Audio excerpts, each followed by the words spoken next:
to a century of growing together and knowing the next 100 can be even better.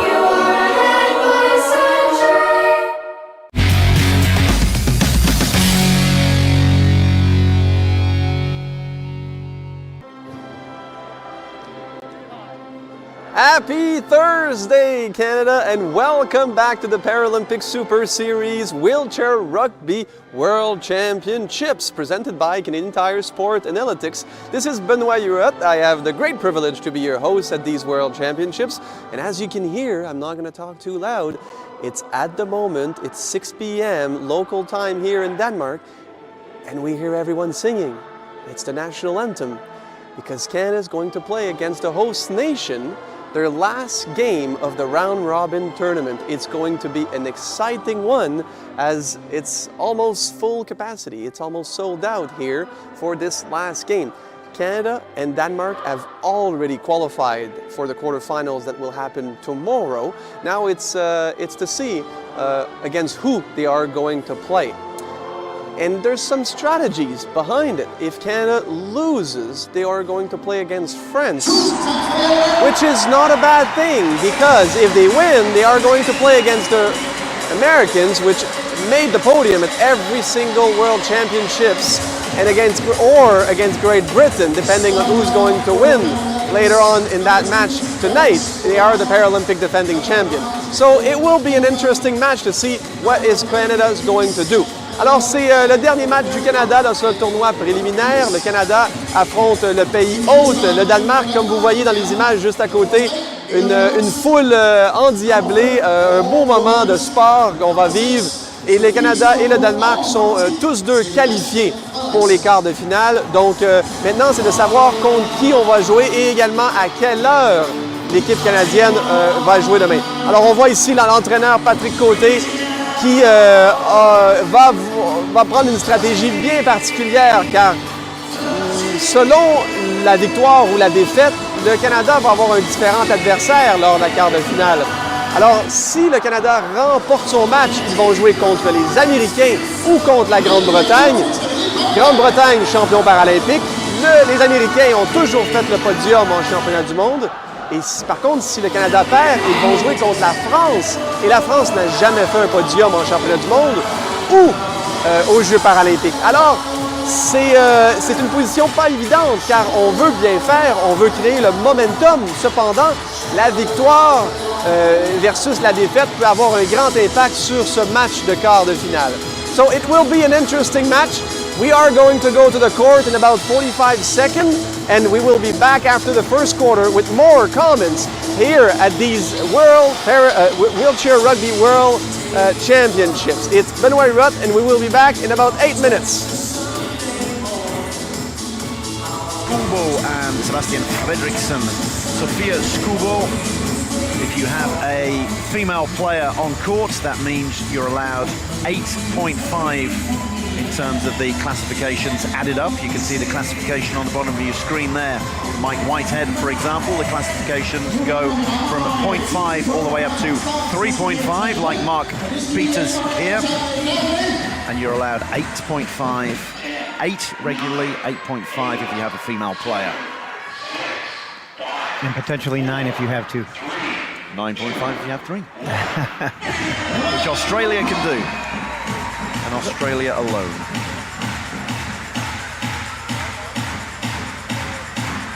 I haven't seen all 3 of them on the court together. Nope.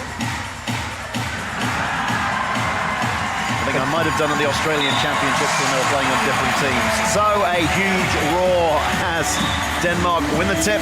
And it's a captain's knock already from Leon Jørgensen, a 37-year-old. Already a flat tire. Cor Momme Nielsen, yes, needs a bit of an equipment change. 6 seconds in. We've already had Zach Medell losing a tip-off. We've had a try, we've had a burst tie, we've had a bit of everything, and we're only 6 seconds in. Can you pick these two apart?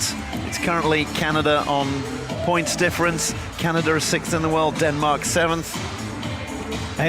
It should be a great game, right? Denmark went toe-to-toe with Japan, took them to overtime. Canada has a couple of really tight ones that they've lost. I think the favorite right now, especially with the home court advantage, is Denmark. But you can never count Canada out.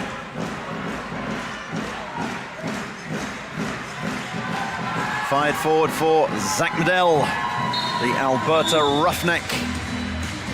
28 years old, gun for hire. Plays in Canada, plays in the USA, plays in Japan, plays in Queensland as well. Always trying to better himself.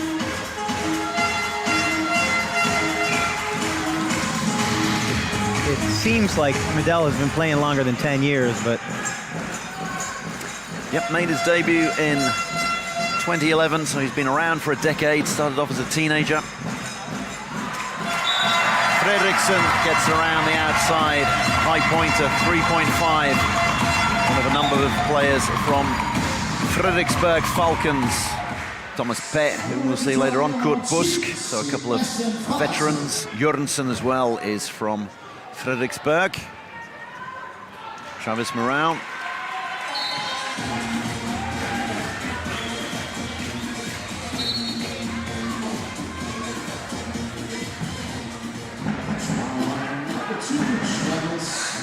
Fredriksson going into the pile there. He's just working his way around, trying to make sure he can get across half court.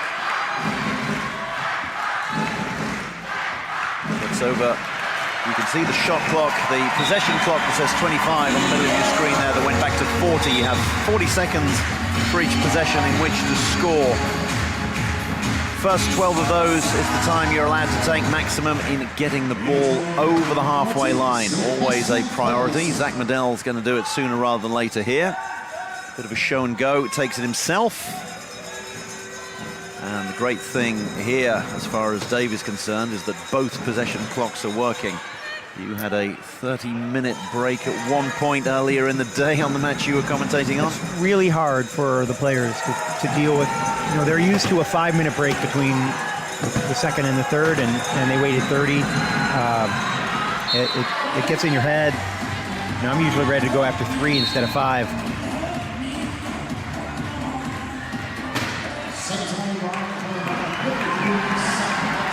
A race. Not often that Medell loses a race, but Fredriksson has stolen a march on him.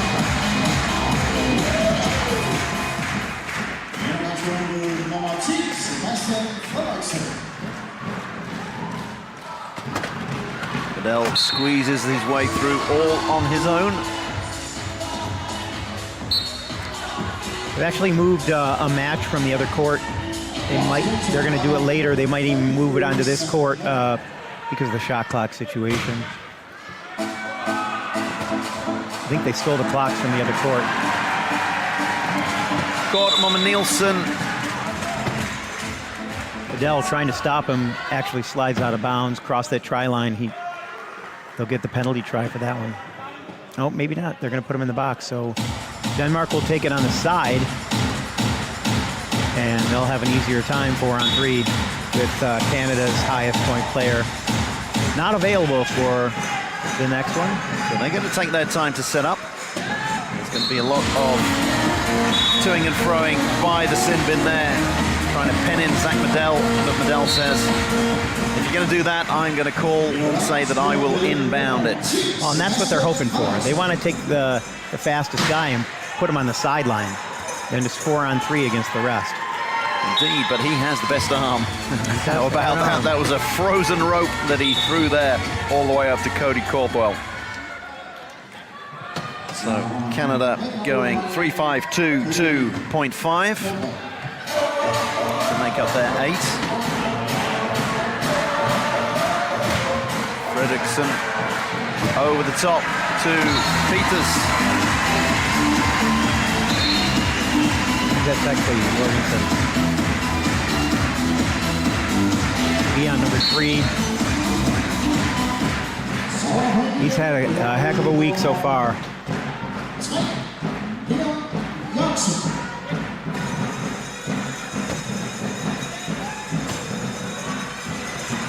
Canada really moving the ball well so far. they have great spacing. You know, the closer those high pointers are together, the easier it is for one guy to defend both. And when you spread it out like that, you can get that ball down the court and score uncontested a lot of times. Again, we have an equipment timeout in the backcourt there, Sebastian Fredriksson. Did he take that off or did it pop off? I think it popped off because they just put it back on.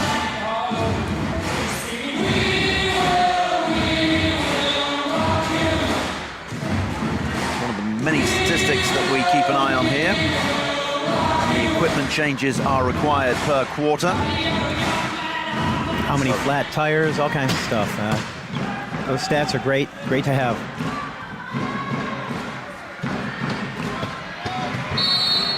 Göransson tries to barge his way through, and it is going to be a penalty try. He pushed Rodriguez through there as if he wasn't even there.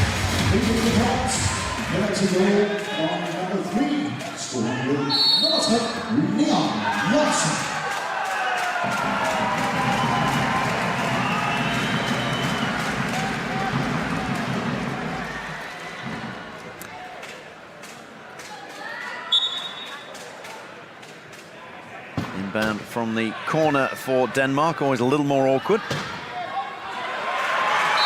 There we go. Great move there by Jorgensen. So that's the first turnover that we've had, and Denmark have converted it into a try immediately as they take the 2-try lead.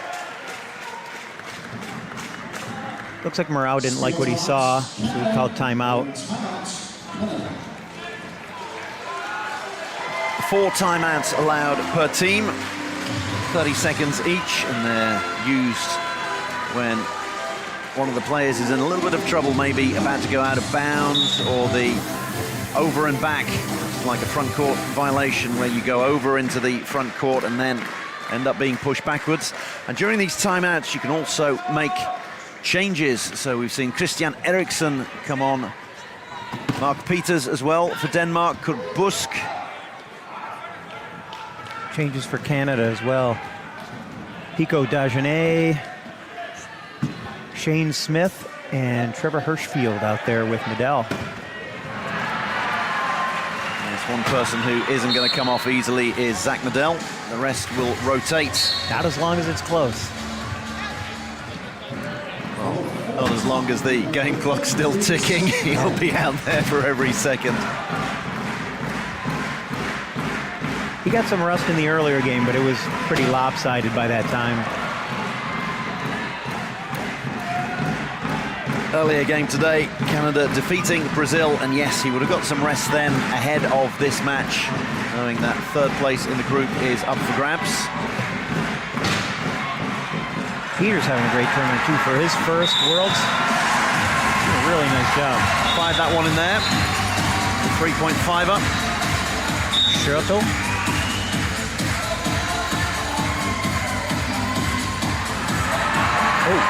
Knocked down Peters, intercepts that pass. That was really heads-up play. He just dove into the passing lane, knocked it down. It's all going the way of the home nation at the moment. That's a couple of turnovers. We've also got Zach Medell. Oh, almost boxed in, and it's yet another turnover. A shuttle picks it up. Bad to worse for Canada.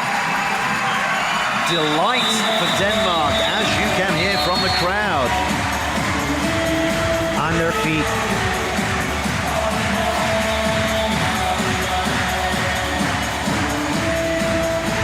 Medell was boxed in, needed to get the ball over the halfway line reasonably quickly, or he could have called a timeout.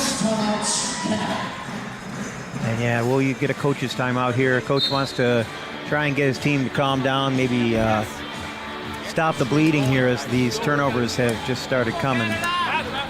It's the coach's timeouts, obviously called by the coaches. You're allowed 2 of them throughout the match. You don't ideally want to call one halfway through the first quarter, but if you've conceded as many turnovers as Canada have already, which is 3, then that's when the coach needs to say, guys, let's tighten the screws a little bit. Yeah, time to break up that momentum. that Denmark has achieved already early in this game. Canada struggling to get through this key of Denmark. Adele now has the corner on both sides. Whitehead, who's come on, and he's on the other side and forces his way over.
Rio's got a flat, I think.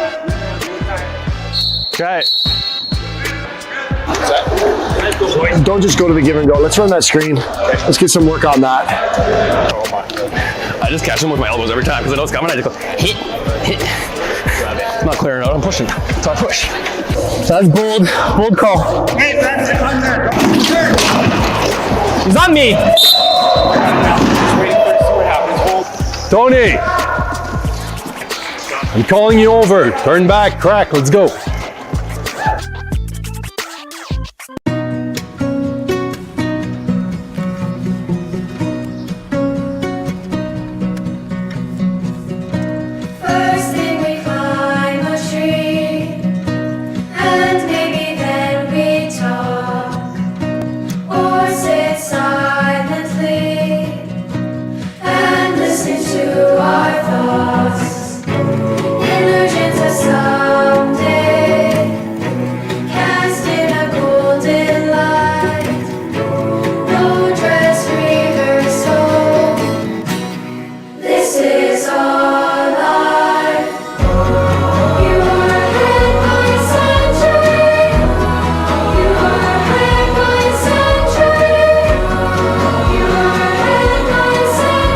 Here's to a century of growing together and knowing the next 100 can be even better.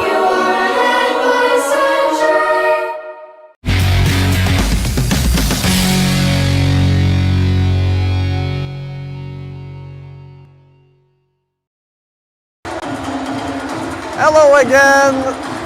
Hello again. The first quarter is now over.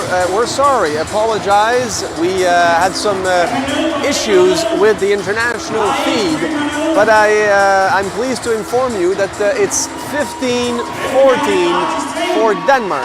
At some point in this first quarter, in the first 8 minutes of this match, Denmark had 4 points lead against Canada, but Canada got back with a few turnovers, and it's only 1 point lead for the Danish team. Alors, nous sommes désolés, on a eu des problèmes, quelques difficultés techniques. Nous sommes de retour, on espère que la transmission internationale sera de retour pour vous dans quelques instants. On m'informe que oui, alors on sera de retour dans quelques minutes pour le deuxième quart. Et la Danemark est en avance par 1 point contre le Canada. C'est 15-14. Mais le Canada a fait quelques revirements car à un certain moment lors de ce premier quart, le Danemark avait 4 points d'avance sur l'équipe canadienne. Mais souvenons-nous, ça fait peut-être partie de la stratégie canadienne de vouloir avoir un bon match, mais pas nécessairement remporter le match pour s'assurer d'affronter la France lors de la quart de finale. On va vous expliquer un peu davantage plus tard qu'est-ce que ça représente. So, 30 seconds left. Do not be worried if Canada lose. It doesn't matter. We are automatically qualified for quarterfinals.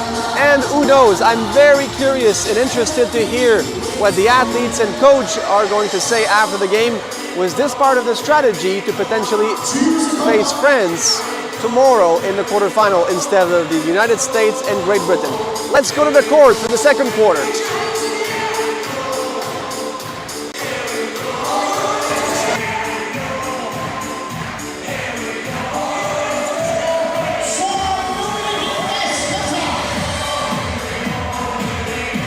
Here we go, as the song says.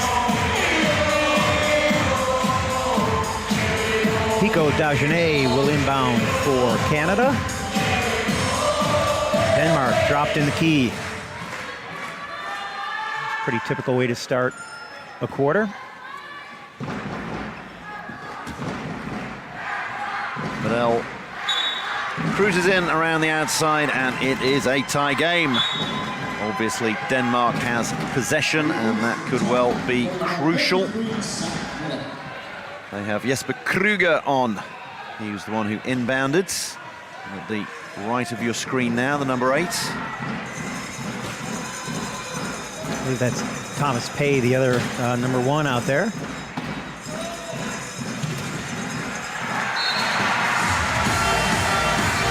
Nice work by Denmark.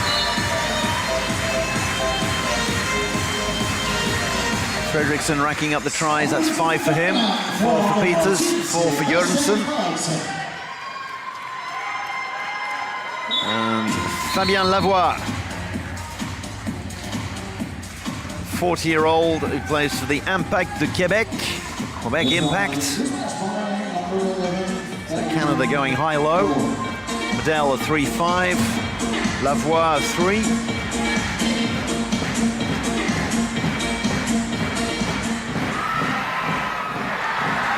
That was Denmark having trouble getting across. Close to a turnover. And here it comes, the turnover. The pressure there from Medel helped finish that off. The ball going out of bounds, having come last off a Danish chair. And you can see the referees pointing in the direction of the attacking team that's going to get it. Wow, couldn't get that corner. Hands it off to Medel, which is always a good option if you find yourself boxed in. Canada's first lead. It is indeed, and it has come. Yes, the Danes took the lead after 6 seconds, and they've held it up until now. Looks like we have another wheel. Dagenet tapping on his right.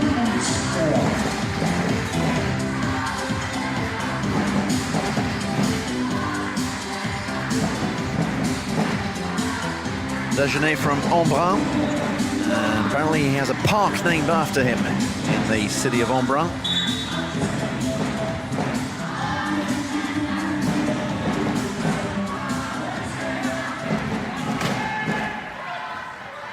Inbounded by Kruger. It's Jørgensen, the captain, hands it off to Fredriksson. He's got Kruger in the corner, and the fans like that. He pulled back and waited for some help, and it paid off. People get in trouble all the time trying to do it by themselves, and you know, this is truly a team sport. We've seen in the past where you try to do it with a one-man team where you got a one-man show, and it just you'll never make to the top that way. It's designed that way, right? It's designed to give people the opportunity to excel with less function mixed in with the guys with more function. Exactly, and you will know, Dave, the more you play, the more you appreciate the low pointers, what they do on the blocking and the screening. Hallelujah. Easy for people to watch it for the first few times and look at the people who are the finishers, the high pointers, but that's all down to the blocks that they receive. Oh, I thought that was almost going to be a steal there. He did get his hand in on there. The ball seemed to disappear, and I think it was probably the white of the Danish jersey and the white of the ball. Well, Fredriksson also has those yellow-backed gloves. And Jorgensen's got white ones as well, or at least tape all over him. Jørgensen, the captain, cruises over. Looks like Denmark wants to slow things down a little bit. Their team's been pretty effective. Canada's had trouble getting in there. I think that's a good decision to drop back and make them work to get in. Yeah, the key is the dark part there that says Grundfos on it. And you can only have 3 players of one team in there at any one time. On defense. On defense. Yep, and then as an offensive player, you can be in there for up to 10 seconds before they'll give you a penalty, and that's by player. So if 2 people are in there at different times, they'll have a different count for each one, which I think would be really challenging as an official. Exactly, yes. Because they count those things in there, they use their arms to count.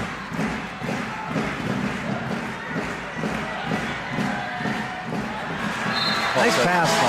Rolling backward, that's a tough pass to make. You have to pass against your momentum.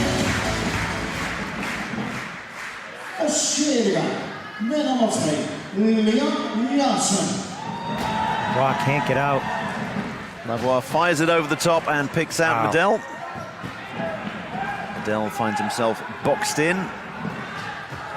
Can't go back over the halfway line, remember.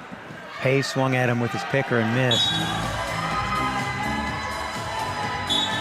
A lot of times you'll see those low pointers spin really hard, and that picker will catch right in the front of your chair and often pop your tire. Fredriksson weaving this way and that. Medel with 2 to mark.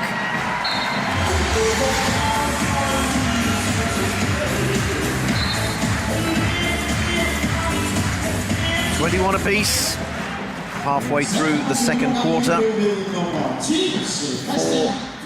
8-minute quarters. So far, this one's living up to the billing. Fired over the top to Lavoie. He was close there to being stuck at the line with one wheel out and one wheel in.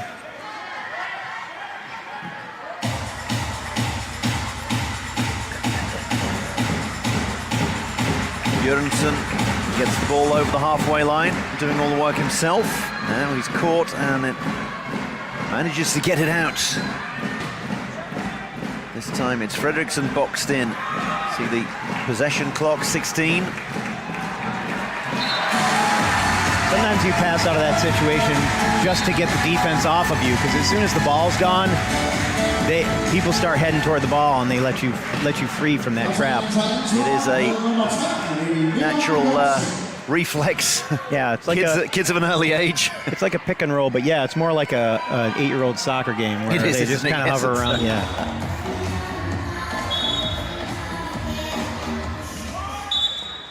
Adele racking up another one. 14 for him so far. He's always going to be the focus of the offense. That true.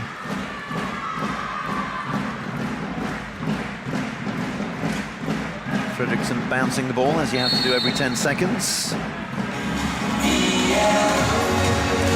Wow, thought he had a jump there, a held ball, but the referee sees it differently. And he did it. He had his hand on it, but you're allowed to move the ball and move your arms. And if there's any contact made, even by the offense moving his arms, it's still a penalty on the defense if there's any contact. So that's why you see him moving that ball and twisting his arms around. As long as his hands are on the ball, he could do that. Well, we had a wonderful replay of it in slow motion, courtesy of our director, and then an equally wonderful explanation of the ins and outs of it by Dave Manjan. 3 minutes to go, just over. Canada still with their noses in front. There have been some great replay angles to show us examples of things throughout this week, at least on this court. I mean, sometimes you can even get to see at the line if the guy's casters were up in the air or touching the floor, because all those things matter. And, you know, we can make a judgment call from here, but the referees are closer, and to be able to see that angle, we can give people an explanation as to why that thing occurred. Not from here, because we're so kind of low, there's a lot of people in the way. Doing our best. Over the top to Lavoie.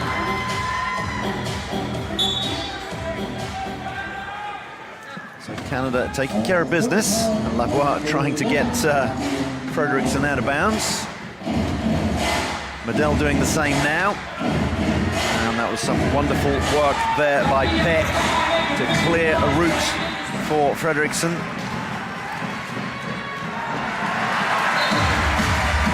Fredriksson to Jørgensen, the Frederiksberg Falcons combination.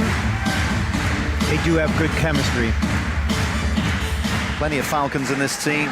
Peters, Eriksson, Busk, Jørgensen, Fredriksson and Pet. Off to the races, Lavoie gets there first, but he's got Jørgensen with him. Waiting for Medel to get across the line, help him out.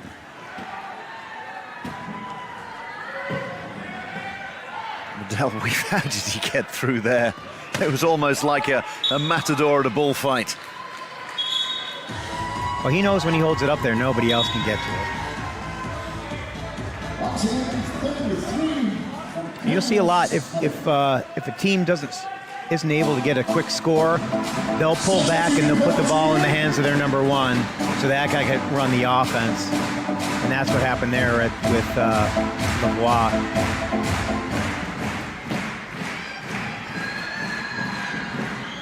Into the last 2 minutes. 3-on-2. Lavoie boxed in. Dagenet trying to tie up that corner, and that was a great play there. Jørgensen went to the outside. Dagenet went to stop it, and Fredriksson saw that he was in a vulnerable position and knocked him across the line. You see it right here. Right from behind, just punched him in.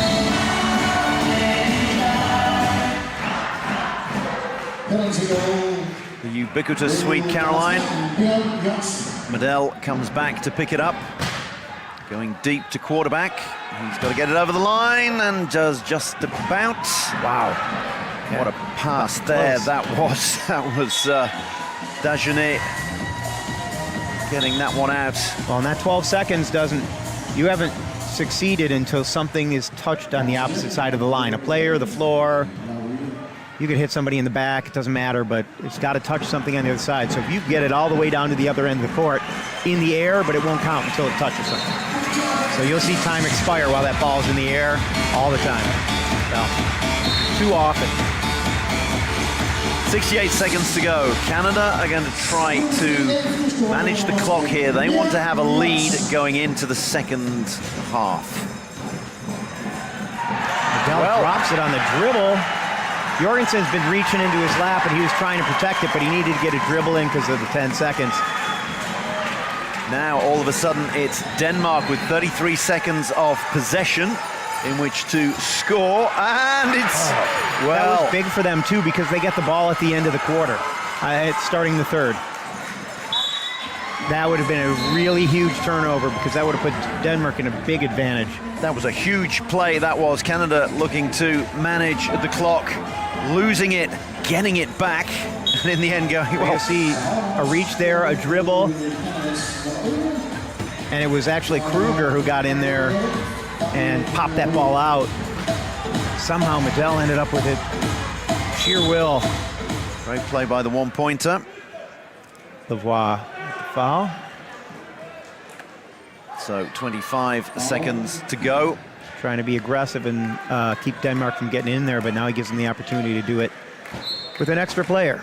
4-on-3, no possession clock. We'll just have the game clock that you can see on the top of your screen. So Denmark have 20 seconds in which to score. 4-on-3, and Medell's being kept out of it. Canada wants to be careful not to get another penalty here, because then somebody will start the third in the penalty box. Fredriksson is going to take it over the line, level things up. Second and a half to go. Not a bad position to be in. And the hooter goes. So at the end of the second quarter, the first quarter was 15-14 in favor of Denmark. The second one, 14-13 in favor of Canada.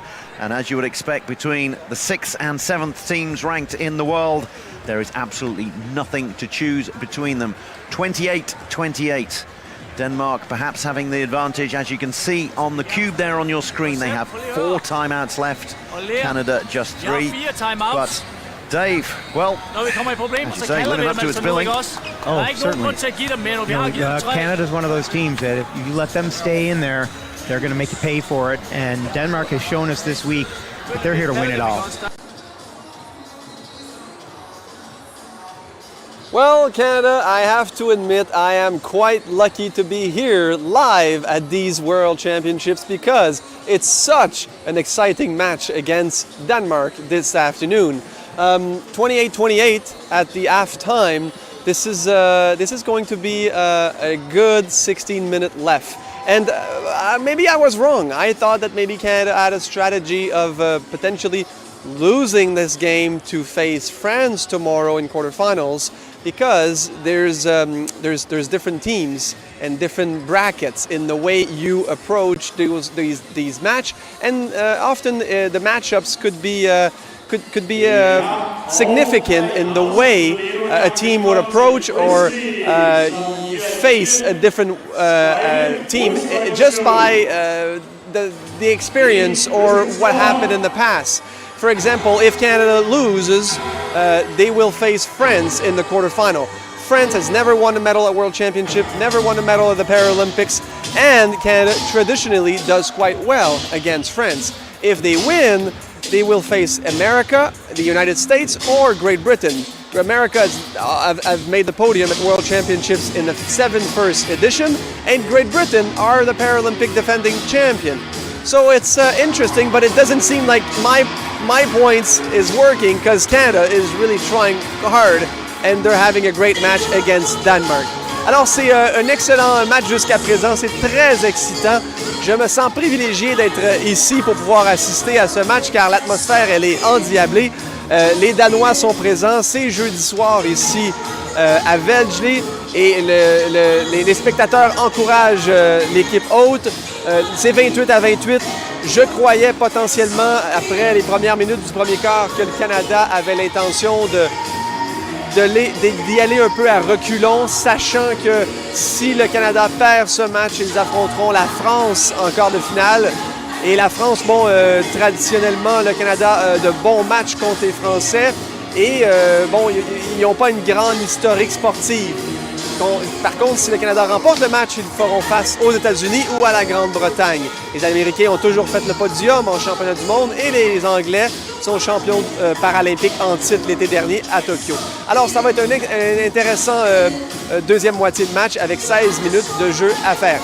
We are going to go to a commercial break. We have another 6 minutes left and we will be back just before the third quarter.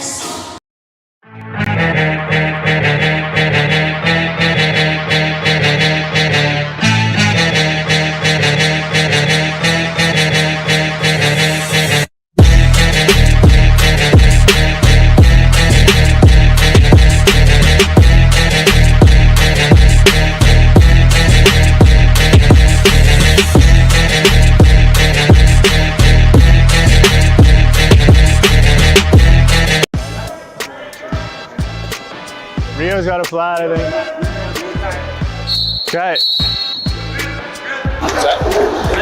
Don't just go to the give and go. Let's run that screen. Let's get some work on that.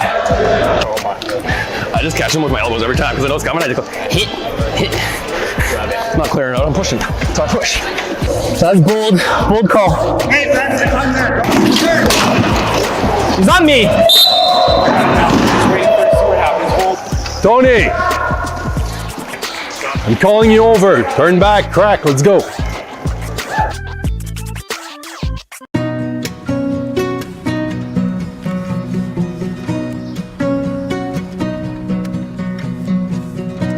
First thing we climb a tree, and maybe then we talk, or sit silently and listen to our thoughts. Illusions of someday, cast in a golden light. No dress rehearsal, this is our life. You are led by century. You are led by century. You are led by century. Here's to a century of growing together and knowing the next 100 can be even better. You are led by century.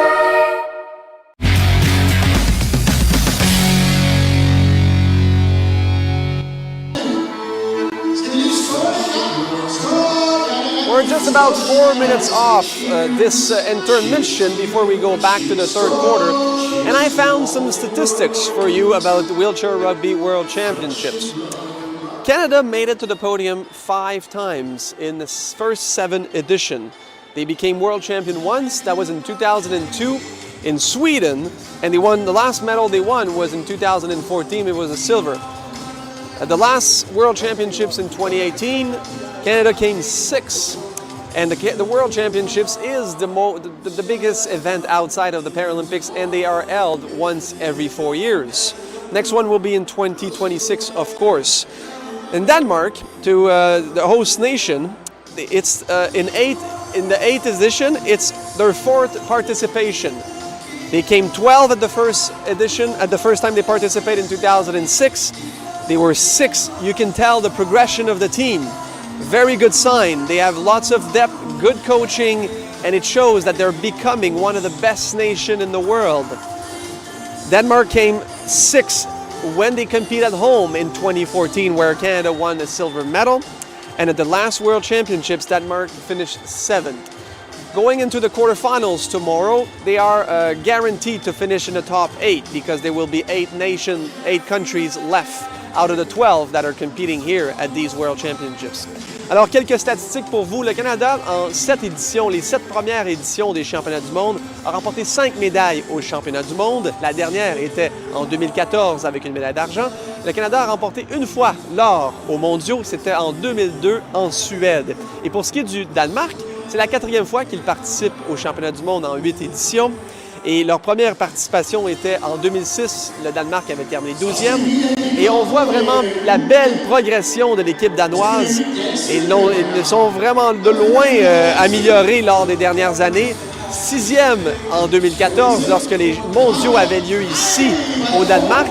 Et en 7e position en 2018. Et on voit vraiment la tendance car lors de la Coupe Canada en juin dernier, les Danois avaient surpris l'équipe de la Grande-Bretagne qui était champion paralympique en titre quelques mois plus tôt. Bon, certains diront que l'équipe britannique n'avait pas l'équipe complète. Certains s'étaient désistés ou bon, du moins, ils donnaient la chance à la relève et au développement. Mais néanmoins, le Danemark avait remporté un match contre la Grande-Bretagne. Et ici, à ces mondiaux, le Japon est invaincu, a remporté 5 victoires, 0 défaites. Mais contre le Danemark, ils ont seulement remporté le match par 1 point en temps supplémentaire. Alors ça démontre à quel point le Danemark a énormément de profondeur et est devenu l'une des meilleures nations au monde. So talking about Denmark, they are really becoming one of the best nations in the world. At the Canada Cup earlier in June, they beat Great Britain, which they were a Paralympic defending champion. And some will say, well, the Brits didn't have their A team there, and they were putting their development team forward and making sure they get experience. But they still won against Great Britain. And here at these World Championships, Japan is undefeated in the round-robin tournament. They won 5 victories, 0 loss. And against Denmark, they won in overtime by only 1 point. So it really shows how much Denmark is becoming one of the best countries in the world in wheelchair rugby. So let's go back to the court for the third quarter. We have about 20 seconds, and we will be back at the third intermission to give you a bit more insight about what's happening here at Vejle at the 2022 Wheelchair Rugby World Championships, part of the Paralympic Super Series, presented by Canadian Tire Sport Analytics.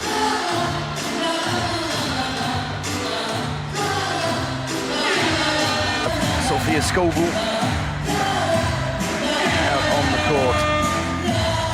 Just waiting for the clock to be reset to 8 minutes.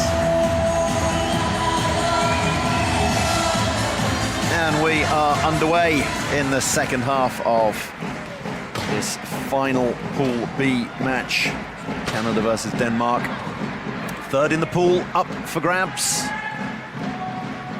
Both teams qualified for the quarterfinals, but whoever loses is going to have to face France.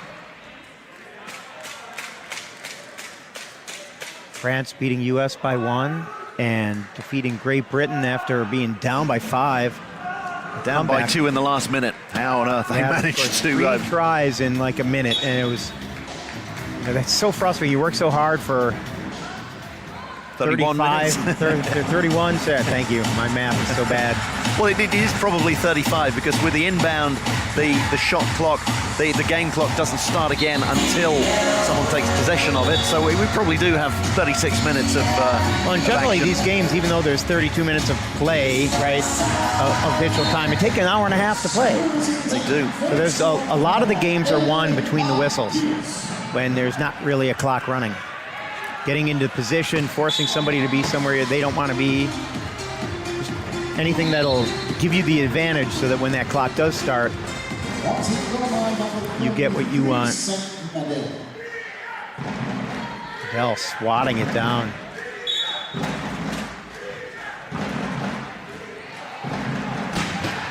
Big inbound out to Jørgensen. Jørgensen finds Peters, and the crowd find their voice. And they need that. Denmark is really thriving on the crowd. It's their 5th man, as they say. It is. It's their extra 0.5. They've already got an extra 0.5 out there since they have Sophia Skovall.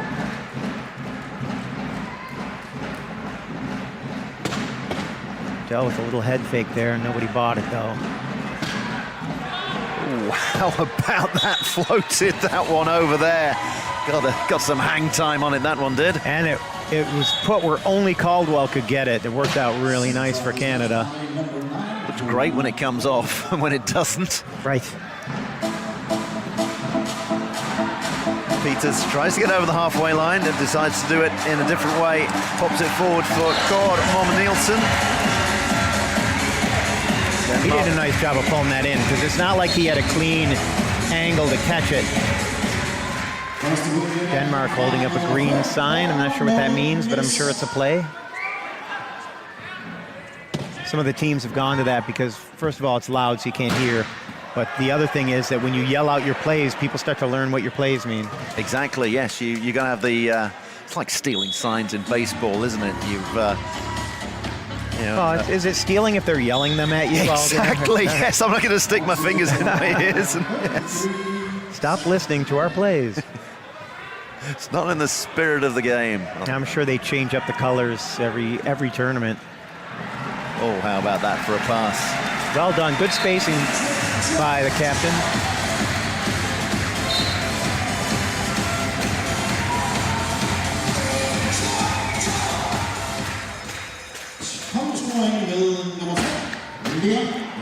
Back and forth on the inbound. Ooh, Mattel does very well. And Le Tourneau, he's going to go over for the try. I'll give a quick shout out to Elliot out there who's been listening to us. He's 8 years old and he knows that if his name is mentioned, he will be famous. Elliot, you are famous. Both of us say so.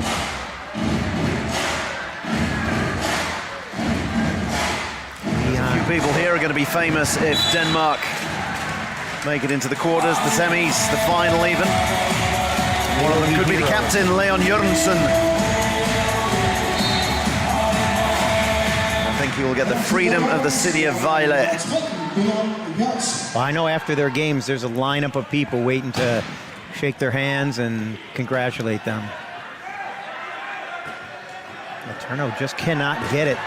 Jørgensen really pressuring him. No. It'll be Rodriguez calling for timeout. Yes, I was about to say he wasn't calling for a timeout, but one was called. Le Tourneau was trying to turn. You won't see it on your camera here, but Rodriguez has his hands up over his head. Because it gets so loud, you can't even yell timeout. I don't know if the referees will hear you. Exactly, and So you'd also got Jørgensen yelling as well, just to add to the noise. Gaming the system as well, perhaps, so that the referees can't hear, but that was a well-called timeout. So that's the second one used by Canada. Denmark have all four of theirs in their pocket, but if you can make the timeout stick and you can score from it, then you've used it well. I think the only reason he made that is because he was leaning back and his casters hadn't touched the ground off the court. Because I think his picker was definitely out of bounds. There we go. The referee was right there. We know whether or not it was actually a try. Or maybe we can see that. No, not this time. Peter's happy to have an easy one. It's always good to get an easy one after your opponents have taken a good 40 seconds, if not more, to score, because you put the pressure right back on them. Right again.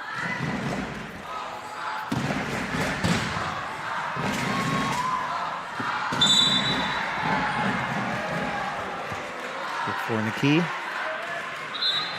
So that was fired in there by Medel.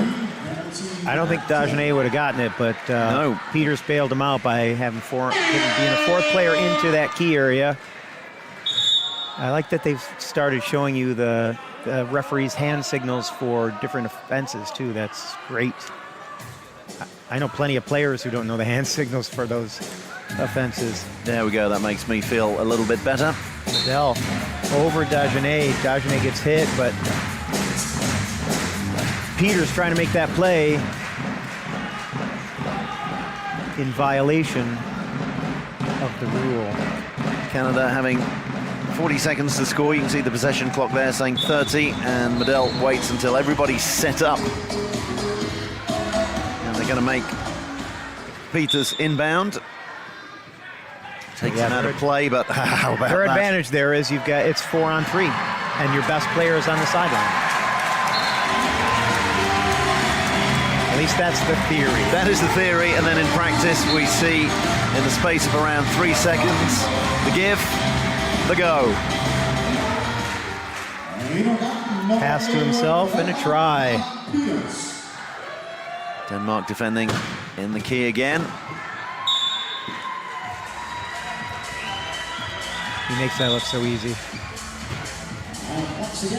Just throws his hip forward, pops right through 2 blockers.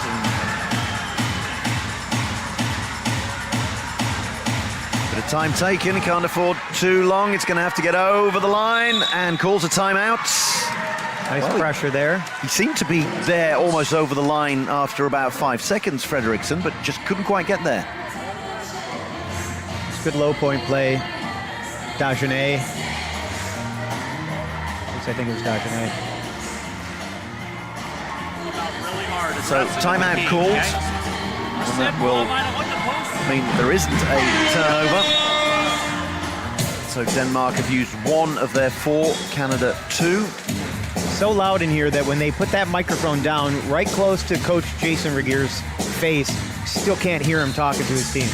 You presume he's talking, as the lips are moving, but... Maybe. Now, when we were talking to Chris earlier, he said that you could hear strategy going on in those huddles, and he felt like that he would probably ask them not to put the microphone in the huddle. It has been that, yes. It's interesting. It's interesting to hear what they're saying. It is, it's great for us, and unless the teams have got the live stream that you are currently watching, unless they've got them on in their huddles, then I think it's more benefit to the game for the likes of us watching it to be able to hear the coaches' plays being called. Certainly interesting as a fan.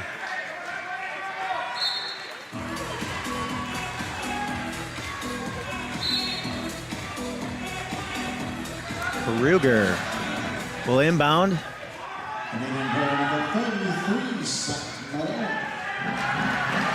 Great that pass. one over the top, and Fredriksson laps it up. And there is the roller skating bear.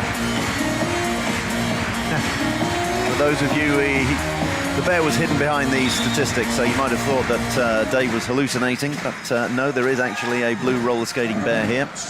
And the camera still hasn't gotten to it. Oh, there it is. Blue bear in a red shirt. You know when you see that, something's wrong. Either that, or you are at the World Wheelchair Rugby Championship and having one heck of a time and watching one heck of a match. Still tied up. And we're getting close to the end of the third. We might get some free rugby. Indeed, yes, we might get extra innings, as it were. We might get overtime. And if that happens, we could get a delay in the USA-Great Britain game, but they've built in 45 minutes after a game just in case. Exactly. If that happens, then I think I'm the only one who's going to suffer. I'll have less time in which to get a cup of tea and soothe my vocal cords. I'm working that one with you. There we go. Should be a good game. Well, if it's half as good as this one, it will be an absolute cracker. We're certainly getting our money's worth today. Peters circling around. Fredriksson's got his position in the key taken away there by Lavoie. Now his job as the number 2 is to get in there and post up on somebody so that Peters can come back around and have the clean pass to him, and Lavoie just took it away. Fredriksson still managed to find a way in. So Canada always slightly on the back foot. Lavoie matches the score. It's 39 apiece, but always slightly chasing the game because it's Denmark who have possession. Add in, as they might say in tennis.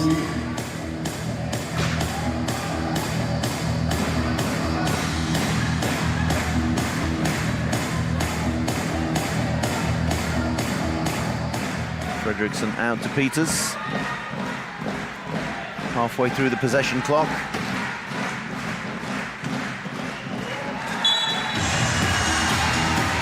Again, well executed. Peters got into position. He just had to wait for Fredriksson to get to him. Dagenet fires a huge one out over the top to Medel, who is going to cruise in. No one's going to waste their energy trying to chase that. And well, we had a tennis analogy earlier, and now it's juice with 2 minutes and 11 seconds left in the third quarter. Back comes Kruger for the inbound. The stadium DJ cranked it up a little bit more. Bass drum pounding up there in the stands.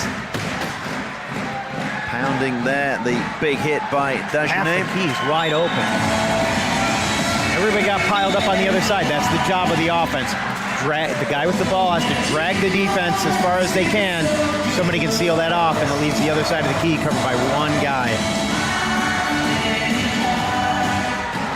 Medel knows that if he's got that much attention that he can see and hear and feel and smell right next to him, that there's going to be room for somebody to latch onto a long pass, and that somebody is Dagenet.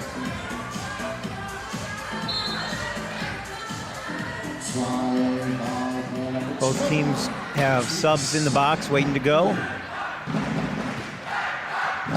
Canada reacting to the subs that Denmark have scheduled to come out.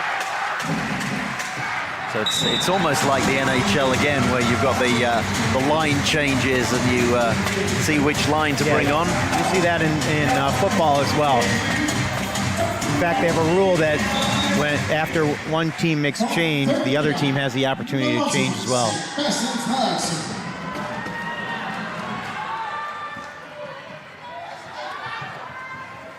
Lavoie to Medel. Medel over the line. That's the first part of the bargain fulfilled. The second part is to score. Well, a bit of luck there for Canada. It was almost a steal for Peters, but it goes out of bounds and Canada will get the ball back. He did a great job. Just a little tap was enough, and then he kind of dribbled it to try and keep it under control so it didn't get away from him, but by the time he got his chair there, Medel hit it, and I think he made contact on the ball with the chair, which sent it out. So Canada get the ball back, breathe a sigh of relief. It doesn't reset the possession clock, so as you can see, it's just 16 seconds to go. That's right about the time they would attack the key anyway if they were trying to run the clock down. Jorgensen having a little trouble there on the corner, held by Rodriguez. Really nice job there with that corner. 42 apiece, Canada scoring with 55 seconds to go, which is usually the magic number. It means you're definitely going to get one more possession, at least. Unless Denmark are incredibly clever and run it down and use a timeout. But you don't want to be gambling too much when it's 42 all. Denmark won the first quarter, Canada the second. Is the third one going to be level pegging? Well, there is 15 seconds between the shot clock and the game clock. A good chance that's exactly what they do. Based on the way he pulled out right now with 7 seconds, that's what their intention is. Protecting the ball as they're... Look at that, 0.2 seconds left on the possession clock. So, timeout used. That will put another 15 on the clock, as you can see. So the clock is pretty much the game clock, which is on 16 seconds. So, Denmark will have 15 seconds in which to score and take a lead into the final quarter.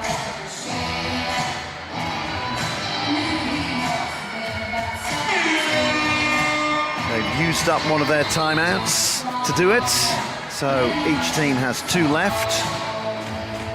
It's a well-used timeout, though. It hopefully takes, in their minds, hopefully takes away a try opportunity by Canada, because that 15 seconds is plenty of time for Medel and company to work their way down the court. It'll be a well-used timeout if they score, and they're going to. No try. It looks like Hirschfield got knocked across the line. So, we are down to 8 seconds. Off goes Hirschfield. It's 4 on 3. This is a great opportunity for Denmark. Medel tries to hold him back. Mom Nielsen over the top. Oh, no try. Well, It could have been a well-used timeout, but in the end, there is no try, and we go into the third break. Absolutely deadlocked. I'd love to see a replay on that because sorry.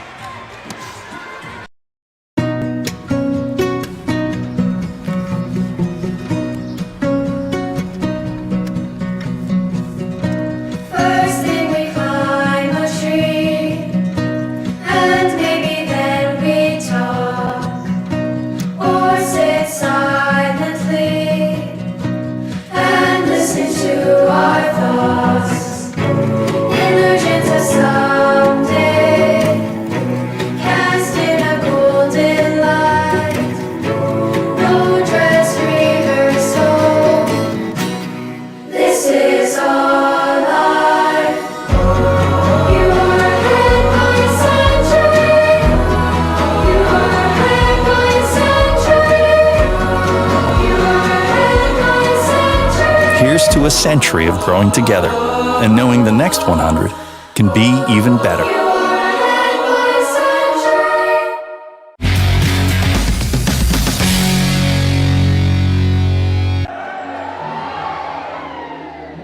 Wow, wow, wow. It's a close game. 42-42 after 24 minutes. Whoa, and there's a lot of red and white. Of course, Canada, we know our flag. It's red and white with the maple leaf.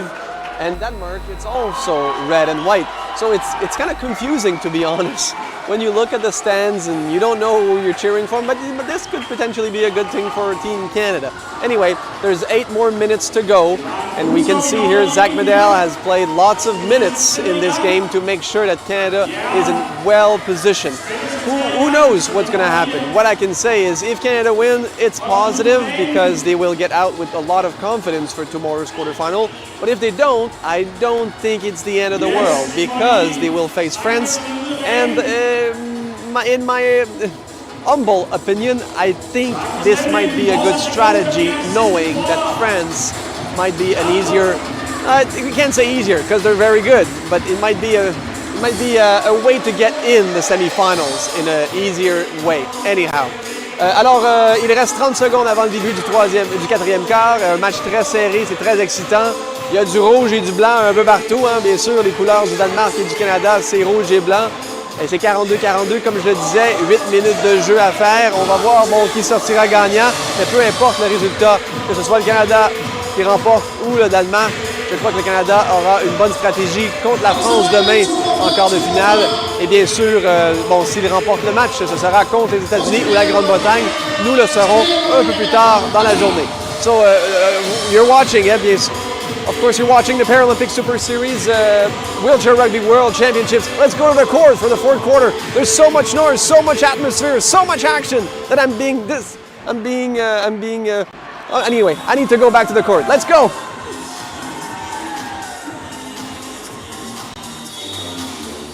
Four on 3. So Medel's so fast. I think he just stayed as far away as he could from the play to draw those high point players off the play. And then he knew he had the speed to break and catch that if they had the opportunity. So a try scored, 4 on 3. It's immediately wiped off by Fredriksson, but Canada has possession. And that's a huge play for Canada. That's an opportunity for Denmark to take advantage of a man advantage, and Canada stifled it. So Canada now knows that they have their fate in their hands. All they need to do is keep scoring and have absolutely perfect time management and no turnovers for the next 8 minutes. Simple as that. As we keep saying, there's theory and practice. It happens, right? At this level, sometimes you'll see no turnover rugby. But we haven't seen that in this game. We haven't seen it in any game yet. We've seen low turnover rugby. I think GB had it for 1 quarter, and then the following quarter they had 7 turnovers. I think it was the 3rd quarter against France, and then they had 7 turnovers in the 4th quarter against them. No turnovers in the 3rd. Both teams still at 4. There we go. 44-44. Medell with the inbound. Oh, Whitehead stretches up a long arm. So good at that. Needs to get it over the halfway line, and he will, with a little bit of help from Byron Green, who has come on. The 0.5, the low pointer from Victoria in BC. He's also the guy that got his arms up there that helped stifle that play at the end of the third. Medell cruises through. Kurt Busk coming down here to inbound. He was trapped back there by Trevor Hirschfield, and I don't know if he's usually the inbounder, but he needed to get out of trouble. He was held in the other key, and that 10 seconds in that key starts immediately as soon as the ref blows the whistle. So he needed to get out. And it's a good get out of jail free card as well. Fredriksson to Peters. Peters got to get it forward. Timeout called. That is a mini victory as far as Canada is concerned, because that gets Denmark with just one timeout left as opposed to Canada having two. I think the crowd noise actually was at disadvantage there. Peters was trying to get the attention of Fredriksson. He had the ball up, was wiggling it around, but Fredriksson didn't hear him. You inbounded too, okay? Every other one, high pointer inbound. Here we go. Contain it. We can stop them on contain, too. That's something that the other team shouldn't hear, right? He's planning on switching up that inbound every time. High pointer inbounds, every other inbound. To confuse them, right? Every time you change up your inbound, the defense has to shift. So then you don't know, well, is that guy the new inbounder, or is that guy just doing this one time to try and mess us up? Oh. You don't see Whitehead get blown into the cone like that very often. But Peters just a powerhouse. Whitehead, off he goes. He will sit in the bin until Denmark has scored.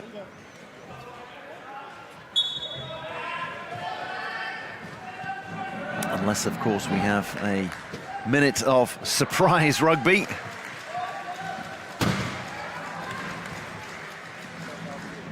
Peter's looking around to see how people are setting up, to see if there's going to be a bit of attention for Whitehead as he tries to come out of the bin. Whitehead elects to inbound. Hirschfield trapped in that corner, trying to get out. Now he's not allowed to go out of bounds to gain to get out. That's when you use that to gain an advantage, it'll be a penalty. But if there's no referee nearby and those casters touch the line, so be it. If a tree falls in the forest and no one's there to to see it, or it doesn't make a sound, if a referee doesn't call it, it's not a foul. Exactly. So coach's timeout called, and that enables Hirschfield to get out of that trap. Okay, if we've got, if we score an easy gimme, drop white. Trying to listen in there on Coach Cote.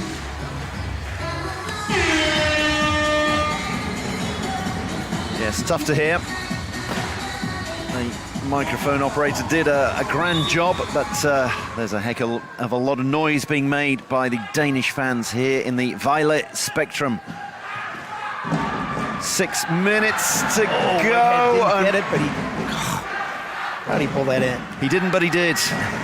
The net result is he did. Yep. Good grief, he almost didn't. That was really a good play. I mean, he knocked it down in such a way that it bounced back where he could still reach it. Just half limited a the push. damage.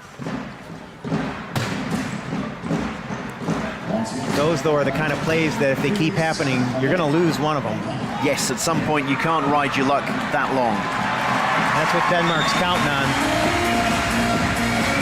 5 minutes and 40 seconds to go. And I think, yes, we can say at some point there's going to be a turnover here, and it depends on which team is going to commit it. And at this point, still Canada with the advantage because they have the ball during the tie. The one turnover could change that. It can either create some separation or it can give Denmark the advantage. Both teams looking here to try and create that, but you also don't want to create a foul because it just gives the other team a chance to score easily and also eat up some of that clock if you're Canada. Exactly. When do you want to start really taking the risk and putting an arm in there? That Well, now it's early enough that you can get away with taking a risk like that. You guys but got it, flex T. there's a I'll point keep where you on the get court. I desperate don't need to pick and out you have Trevor. to make a Just play- turnover. So play you're going to rest start line. reaching like crazy. Hey, That's when you start seeing deny people that go is into the gonna be box, there. and okay, if not, just that contain. changes everything if you don't just get it. contain them. We got speed. They don't want push. Okay, You can deny, say, you want to do it, and then jump on top of it. yeah. You've got speed, they don't want to push. That's the thing I heard. He wants his guys to go. Go, go, go. Christian Bak Eriksson is back out. For those of you who are not overly familiar with the Denmark team, Bak Eriksson is the one with the huge amount of hair, and it used to be twice as huge.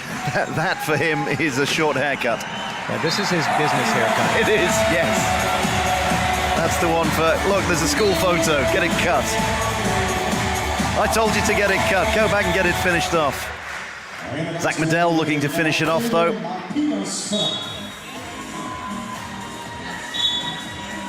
Eriksson, the quick inbound, not hanging around here.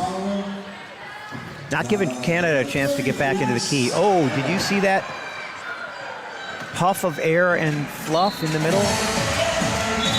The tire blew on Busk's chair, and there was a cloud of smoke that came out of it.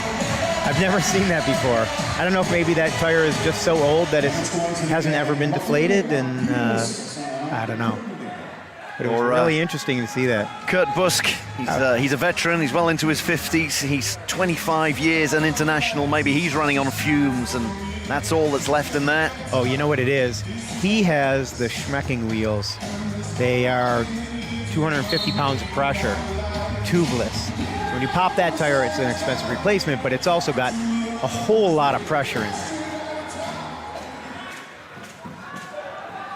I hope you're all paying attention at home and taking notes, because Professor Manjan will be asking questions at the end of this. Everything he's been teaching you over the last hour and a half and the last 4 days, and plenty more of it to come. Quarterfinals on Friday, semi-finals on Saturday, final on Sunday.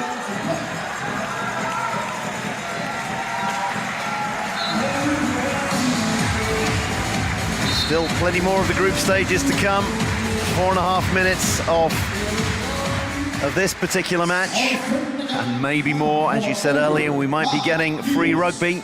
We've definitely had nearly 12 minutes of turnover-free rugby. There we go. Well, I think Of course, now that I said it out exactly. loud. You're just trying to bring on a turnover, aren't you? You're trying to get a bit more excitement into this game. It's, So which team will be glad I said that? Is the question. We'll see you in a minute. Denmark in possession. Oh, Here Whitehead comes got that his hand in. turnover. It's the Manjan turnover. How do you do it? Whitehead got his hand in there, kind of popped that ball out, and then he knocked it down when went for the dribble to try and get retention. So it is a 2-try game. Oh, Medell's in there again. This time, a foul. Whitehead with that wonderful steal, and that could be the difference between these two teams in 4 minutes' time. Well, for Canada, that gives them a little bit of breathing room. But Medell being aggressive, trying to give them a little bit more. It is, you get the adrenaline and you think, that's it, we're ahead now, and then that's the point where you really need to keep your composure. Well, I think their logic is that the turnovers seem to come in a stream. If you get a momentum from something like that, sometimes you can create another one really quickly. We've seen that happen even in this game. Exactly. Maybe thinking that Denmark are going to be a little loose. The disappointment, the fact that they're suddenly chasing the game even more. Well, they had an opportunity there to slow things down, score that one easy. And that's why Coach Gear is not going to call a timeout. I don't think he feels there's a momentum shift yet. Give and go there between Byron Green and Zach Medell, who has to make sure he stays in bounds, stay on at least one wheel. Schertel back in. He made a reach there. Ooh, he showed a lot of that. They knocked it out of his hands, but fouled by Eriksson. You could see the disappointment on Eriksson's face there. Big grin afterwards as he and Zach have a bit of a That was quite a battle. 1, 2, 3, 4, 5. And Eriksson did create that, but he made contact with the arm. And then the look on his face. No, you can't give that against me. You didn't call the other times I hit him. Why are you calling that one?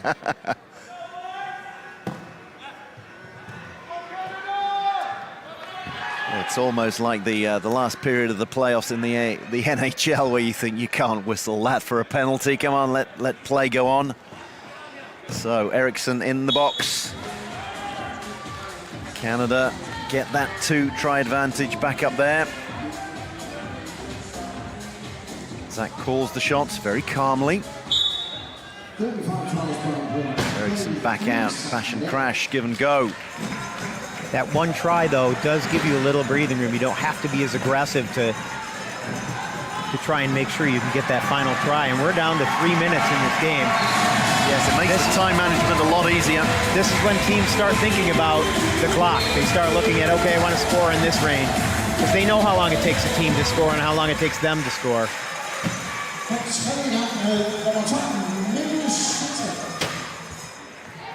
Fredriksson going wheel to wheel, bumper to bumper with Zach Medell.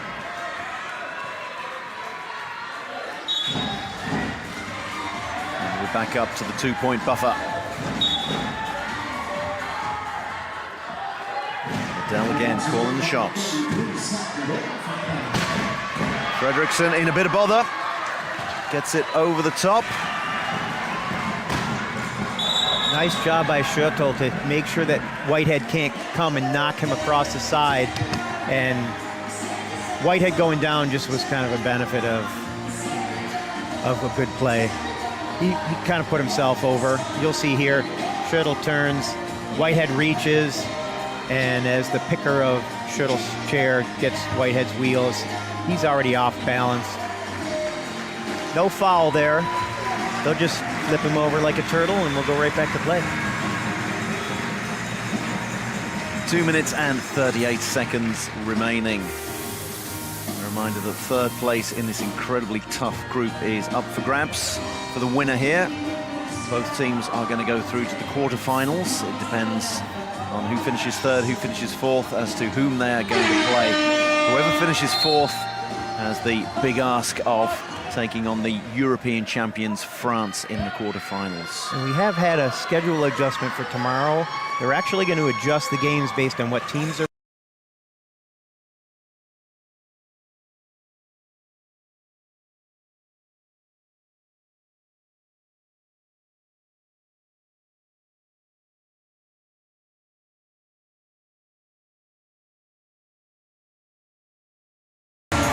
because this tour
Here's to a century of growing together and knowing the next 100 can be even better.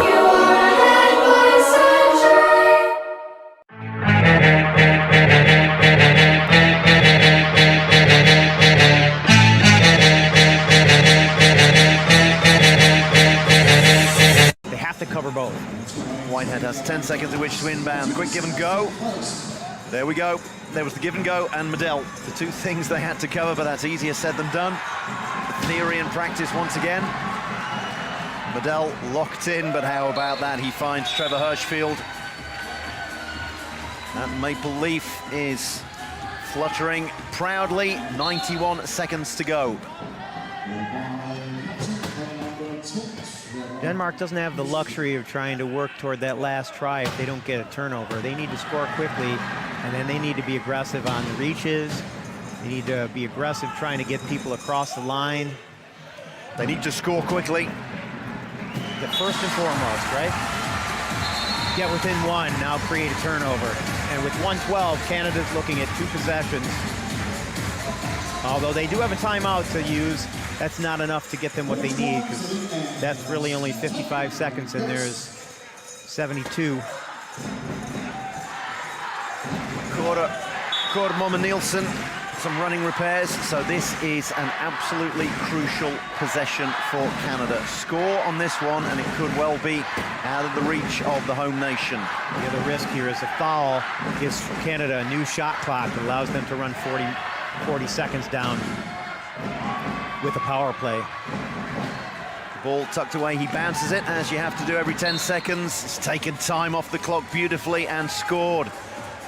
The magic 55. It is. There's a reason these guys play at this level. Denmark need a score now and a turnover right after that. Here's the first part of the double whammy. Fans on their feet, 38.2 seconds now look, to go. Desperate aggression here. We're going to see a lot of reaching. We're going to see anything we can do to create that turnover, knowing that if they don't, it doesn't really matter if they get the penalty, because they don't get the turnover, they're not going to get it in. Exactly, you might as well you risk got it. Zach, see if you can lock up the low pointer. Help Seb over there on Whitey. Okay, go for it. Let go and take the low pointer when he gets in. Yeah. Okay, here we go. Big defense, give everything, see if we can get one last one. Jason Regier very kindly doing our job for us. Well, he's, like he said, lock up that low pointer so they don't have a give and go. So they have to go to Medell or Whitehead. Whitehead's double teamed. Peter's working there on Medell, but the low pointer got away.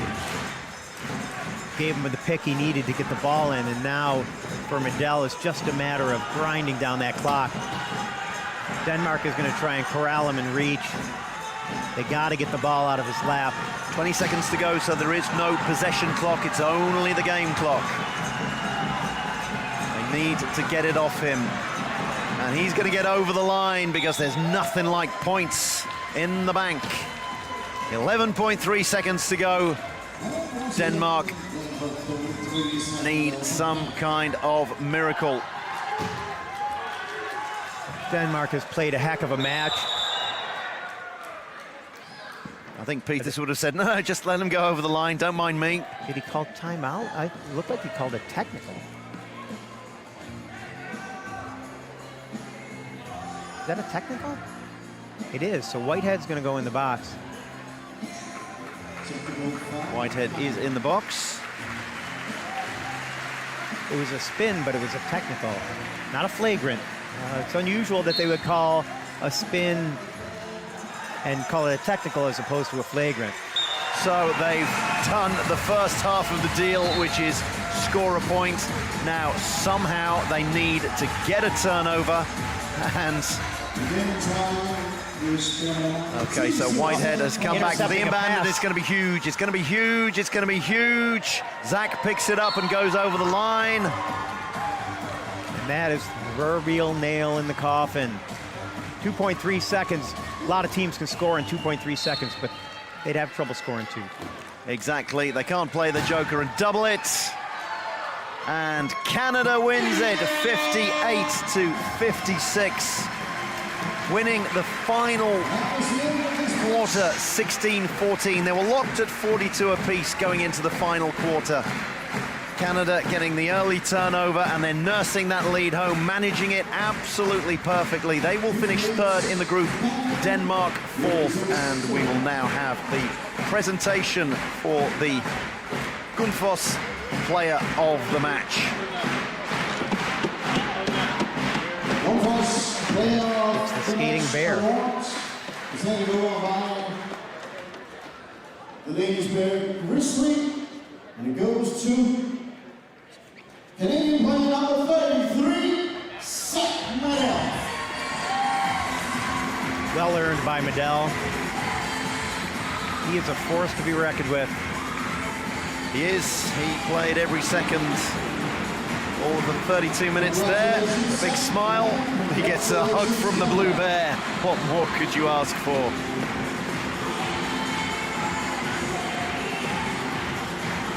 You can't ask for much more from a match like that. You know, really, we had one turnover in the final two quarters. Both teams playing excellent rugby. What a great game. Canada finishes third in the Pool B of these World Championships and are going to go in the quarterfinal against the United States or Great Britain. We will know more later tonight here in Denmark as both teams are going in the next match. So the winner will be going against the fourth team, which will be in the Pool A. I don't remember exactly. It might be actually Denmark, but the second team will be against Canada. So we will know a little later tonight, and it will be all on the different platforms, social media of the Canadian Paralympic Committee to inform you at what time Canada is going to play tomorrow, that quarterfinal, and against who also. Alors, un excellent match pour l'équipe canadienne. On a la chance d'avoir un athlète qui arrive à l'instant, Patrice Dagenet. Salut Patrice, comment ça va? Bien, on va te mettre au centre. Excellent. Alors, Patrice, excellent match, belle victoire contre le Danemark. Une victoire qui était importante, significative. Vous terminez troisième également du Pool B. Comment ça s'est passé et à quel point c'était significatif d'arriver en finale demain avec une belle victoire aujourd'hui? Ah, ça fait du bien. C'était un match qui était important pour nous autres.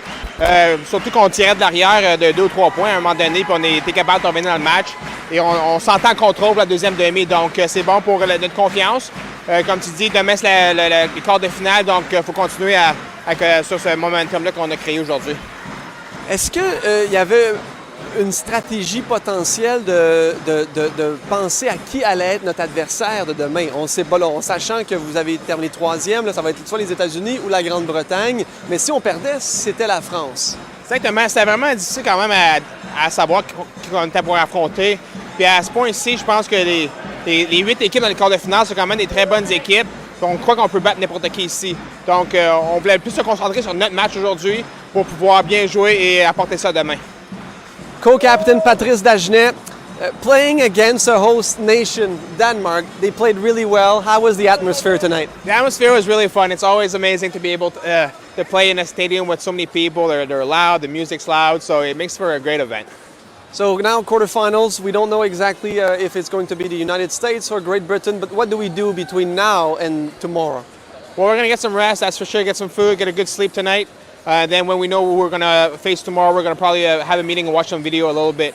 We know it's going to be 2 good teams. Like, we don't know who we're going to face, but it's going to be a good team, so we're going to be ready for it. Were you surprised this morning when you were named player of the game? How was that? I was a little bit surprised because most of the games it's high pointers or mid pointers that are getting the award. So it was cool to see a low pointer get the award, and it was a great team game. I'm glad I was able to get some good minutes and I had a good win with my teammates. Well, Patrice, it was well deserved. Congratulations to you and the team, and all the best for tomorrow's quarterfinal. We'll see you tomorrow. Thank you, Patrice. Alors, C'était Patrice Dagenet, le co-capitaine de l'équipe canadienne. Alors, un super bon match. Ils étaient bien heureux de pouvoir remporter ce match. 3e position dans le classement. Et demain, bon, ils affronteront bien sûr soit les États-Unis d'Amérique ou la Grande-Bretagne. So this is it for the fourth day of these World Championships. It's also the end of the round-robin tournament. Tomorrow will be the quarterfinal. I encourage you to go on the different platform of the Canadian Paralympic Committee to see what time Canada is going to play and against the United States or Great Britain. You are watching the Paralympic Super Series Wheelchair Rugby World Championships presented by Canadian Tire. This is Benoit Huot in Denmark. We will see you again tomorrow. Bye for now.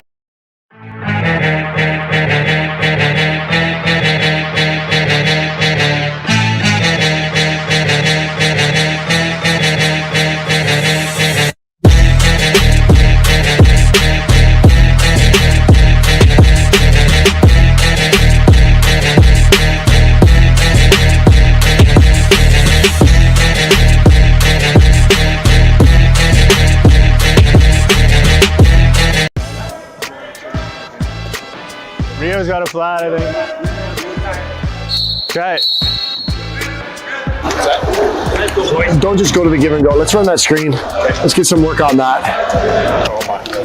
I just catch him with my elbows every time because I know it's coming. I just go hit, hit. I'm not clearing out, I'm pushing. So I push. That's bold. Bold call. He's on me! Tony! I'm calling you over. Turn back, crack, let's go.